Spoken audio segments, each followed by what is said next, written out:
ಕಳೆದ ಬಾರಿಗಿಂತ ಹೆಚ್ಚಿನ ಅನುದಾನವನ್ನು ಇಟ್ಟಿದ್ದೀವಿ ನಾವು. ಆ ಕಾರ್ಯಕ್ರಮಗಳಿಗಾಗಲಿ ಮತ್ತು ನಮ್ಮ ತ್ಯಾಜ್ಯ ನಿರ್ವಹಣೆಗಾಗಲಿ ನಾವು ಈ ಬಾರಿ 1400 ಕೋಟಿಗಳನ್ನು ಎತ್ತಿಟ್ಟಿದ್ದೇವೆ. ಹಾಗಾಗಿ ಅವುಗಳನ್ನು ಯಾವುದನ್ನು ನಾವು ಕಡಿಮೆ ಮಾಡಿಲ್ಲ. ಅದರ ಹೊರತಾಗಿ ನಗರಕ್ಕೆ ಬೇಕಾದ, ಈಗಾಗಲೇ ಇದು ಬೆಂಗಳೂರು ಅಂತಾರಾಷ್ಟ್ರೀಯ ನಗರ ಆಗಿ ಹೊರಹೊಮ್ಮಿದೆ, ಅದಕ್ಕೆ ತಕ್ಕ ಮೂಲಭೂತ ಸೌಕರ್ಯಗಳನ್ನು ಒದಗಿಸಬೇಕಾಗಿದೆ. ಅದಕ್ಕೋಸ್ಕರ ಈಗ ಹೆಲ್ತ್ನಲ್ಲಿ 413 ಕೋಟಿ ರೂಪಾಯಿಗಳ ಒಂದು ಯೋಜನೆ, ಬೆಂಗಳೂರು ಹೆಲ್ತ್ ಸ್ಕೀಮ್ ಅಂತ ಹೇಳಿ ನಾವು ಈಗಾಗಲೇ ಜಾರಿಗೊಳಿಸಿದ್ದೀವಿ.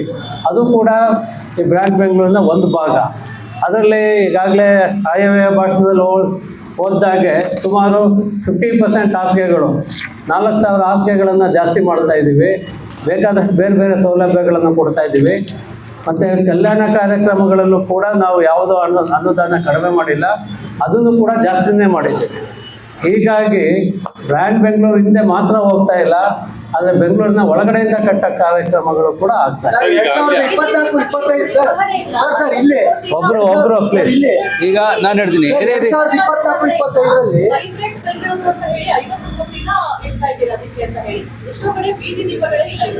1 ಮಿನಿಟ್. ಈಗ ತೊಳಿ ದಯವಿಟ್ಟು ಅರ್ಥ ಮಾಡಿಕೊಡ್ರಿ. ಈ ಬ್ರಾಂಡ್ ಬೆಂಗಳೂರು ಪರಿಕಲ್ಪನೆಯಲ್ಲಿ ನಾವು ನಮ್ಮ ಕೆಲಸವನ್ನು 8 ಸಬ್ ಥೀಮ್ಸ್ಗಳಲ್ಲಿ 8 ವಿಚಾರಗಳಲ್ಲಿ ನಮ್ಮನ್ನು ವ್ಯಕ್ತಪಡಿಸ್ತಕ್ಕಂಥ ವಿಚಾರ. ಇದು ಒಂದು ಕಾರ್ಯಕ್ರಮ ಇತ್ಯಾದಿ ಅಲ್ಲ. ಪ್ರತಿಯೊಂದು ಮಾಡ್ತಾ ಇರೋದು ಬ್ರ್ಯಾಂಡ್ ಬೆಂಗಳೂರಿಗಾಗಿನೇ. ನಾವು ಮಾಡ್ತಕ್ಕಂಥ ಕೆಲಸ, ನಮ್ಮ ಬೆಂಗಳೂರು ಹೆಸರು ಇನ್ನೂ ಗಟ್ಟಿಯಾಗಿ ದಟ್ಟಾಗಿ ಇರಬೇಕು. ಜಗತ್ತಿನಲ್ಲಿ ಏನು ಹೆಸರು ಇದೆ ಇನ್ನೂ ಕಳೆ ಬರಲಿ. ಹೀಗಾಗಿ ಬ್ರಾಂಡ್ ಬೆಂಗಳೂರು ಒಂದು ಸೆಪರೇಟ್ ಆಗಿ ಯೋಜನೆ ಇಲ್ಲ. ನಾವು ಮಾಡ್ತಕ್ಕಂಥ ಹೆಲ್ತ್ ಮೇಲೆ ಖರ್ಚ, ನಾವು ಮಾಡ್ತಕ್ಕಂಥ ಶಿಕ್ಷಣದ ಮೇಲೆ ಖರ್ಚ, ನಾವು ಮಾಡ್ತಕ್ಕಂಥ ಮೂಲಭೂತ ಸೌಕರ್ಯ ಮೇಲೆ ಖರ್ಚ ಇತ್ಯಾದಿ. ಹೋದ ವರ್ಷ ನಾವು ವರ್ಕ್ಶಾಪ್ ಮಾಡಿಕೊಂಡು ಜನರು ನಮಗೆ ಏನು ಪ್ರತಿಕ್ರಿಯೆ ನೀಡಿದರು, ತಜ್ಞರು ಏನು ಬಂದು ಹೇಳಿದರು, ಅದು ಅಳವಡಿಸಿಕೊಂಡು ನಾವು ಮುಂದೆ ಹೋಗ್ತಾ ಇದ್ದೇವೆ. ಅದು ಪ್ರತಿ ಸಲ ಹೇಳುವುದು ಅವಶ್ಯಕತೆ ಇಲ್ಲ. ಹೀಗಾಗಿ ಹೋದ ವರ್ಷನೂ ಕೂಡ ನಾವು ಆಯವ್ಯಯ ಪ್ರಸ್ತುತಿ ಮಾಡುವಾಗ 8 ಥೀಮ್ಸ್ಗಳಲ್ಲಿ ಮಾಡಿದ್ದೇವೆ. ಇದು ಬರೀ ಒಂದು ಪ್ರೋಗ್ರಾಮ್ ಇದೆ ಅಂತ ತಿಳ್ಕೊಳ್ಳೇಬಾರ್ದು. ನಾವು ಮಾಡ್ತಕ್ಕಂಥ ಪ್ರತಿಯೊಂದು ಕೆಲಸ ಆಗಿದೆ. ಇರಿ ಹೇಳ್ತೀನಿ.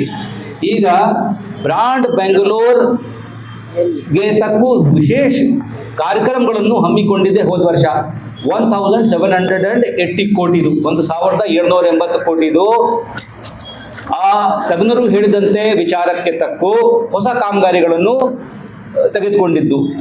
ಅದಕ್ಕಾಗಿ 660 ಕೋಟಿ ರೂಪಾಯಿ ಎಸ್ಕ್ರೋ ಅಕೌಂಟ್ನಲ್ಲಿ ಇಟ್ಕೊಂಡು, ಯಾಕೆಂದರೆ ಒಂದು ಏನು ಬರುತ್ತೆ, BBMPಯಲ್ಲಿ ಕೆಲಸ ಮಾಡ್ತಾರೆ, ಕೆಲಸ ಮಾಡೋರಿಗೆ ದುಡ್ಡು ಸಿಗಲ್ಲ, ಇತ್ಯಾದಿ ವಿಚಾರಗಳು ಬರುತ್ತದೆ. ಹೀಗಾಗಿ ಎಸ್ಕ್ರೋ ಅಕೌಂಟ್ ಇಟ್ಕೊಂಡೇ ಬ್ರಾಂಡ್ ಬೆಂಗಳೂರಿನಲ್ಲಿ ಕೆಲಸಕ್ಕೆ ಒತ್ತಡ ಕೊಡಬೇಕು ಅಂತ ಆಗಿ ಅದಕ್ಕಾಗಿ ನಾವು 660 ಕೋಟಿ ಹಾಕ್ಕೊಂಡೇ ಟೆಂಡರ್ ಕರೆದಿದ್ದೇವೆ. ಈ ವರ್ಷ ಅದಕ್ಕೆ ಸುಮಾರು 700 ಕೋಟಿ ಆ್ಯಡ್ ಮಾಡಿಕೊಂಡು 1360 ಕೋಟಿ ರೂಪಾಯಿ ಎಸ್ಕ್ರೋ ಗ್ರಾಂಟ್ನಲ್ಲಿ ಇಟ್ಕೊಳ್ತೇವೆ. ಟೋಟಲ್ ಖರ್ಚ 2828. ಅದರಲ್ಲಿ 1360 ಕೋಟಿ ಈ ವರ್ಷ ಖರ್ಚಾಗ್ತದೆ. ಯಾಕಂದರೆ ನಾವೆಲ್ಲ ಟೆಂಡರ್ ಮಾಡಿದ್ದೀವಿ, ಈಗ ಕೆಲಸ ಕಾಮಗಾರಿಗಳು ಪ್ರಾರಂಭವಾಗಿದೆ, ಅದಕ್ಕೆ ಖಾತ್ರಿ ಇರಬೇಕು ಕೆಲಸ ಕಂಪ್ಲೀಟ್ ಆಗಲಿಕ್ಕೆ. ಇದಕ್ಕಾಗಿ ಹಣ ಇಟ್ಕೊಂಡಿದ್ದೇವೆ. ರಿಮೈನಿಂಗ್ ಹಣ ಏನಿದೆ ಹೋದ ವರ್ಷ, ಮುಂದಿನ ವರ್ಷ ಮತ್ತು ಹೋದ ವರ್ಷ ತೆಗೆದುಬಿಡಿ, ಏನು ಆಗಿದೆ ಖರ್ಚ ತೆಗೆದುಬಿಟ್ಟು ಈ ವರ್ಷ ಮತ್ತು ಮುಂದಿನ 2 ವರ್ಷಗಳಲ್ಲಿ ಎಲ್ಲ ಕವರ್ ಮಾಡ್ತೀವಿ. ಹೀಗಾಗಿ ಅದರಲ್ಲಿ ಯಾವುದೂ ಹಣದ ಕೊರತೆ ಇಡಬಾರ್ದು ಅಂತಕ್ಕಾಗಿ ಮಾಡಿದ್ದೀವಿ.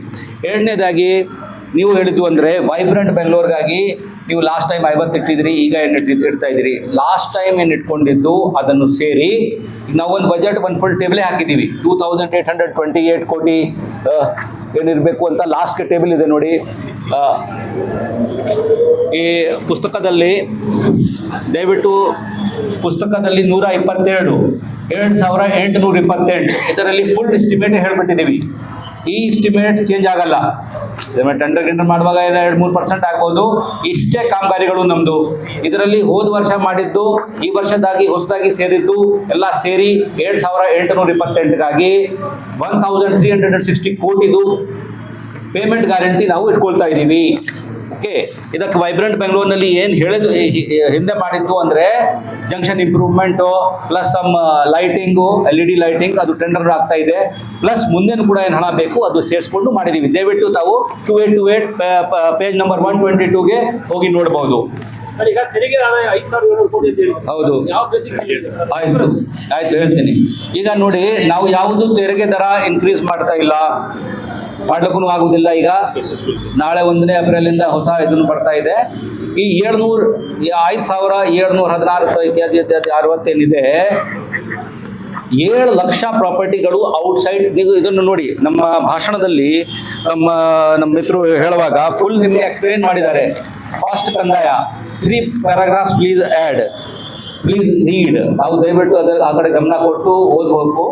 ಏನು ಮಾಡ್ತಾ ಇದ್ದೀವಿ ಅಂದರೆ 7 ಲಕ್ಷ ಮನೆಗಳು ಔಟ್ಸೈಡ್ ನೆಟ್ವರ್ಕ್ ಏನಿವೆ ಅದಕ್ಕೆ ಈಗ ನಾವು KERC ವತಿಯಿಂದ ಅಪ್ಪಣೆ ಪಡೆದು ಎಲೆಕ್ಟ್ರಿಸಿಟಿ ಬಿಲ್ನಲ್ಲಿ PID ನಮೂದಿಸಬೇಕು ಅಂತ ಕಡ್ಡಾಯವಾಗಿದೆ.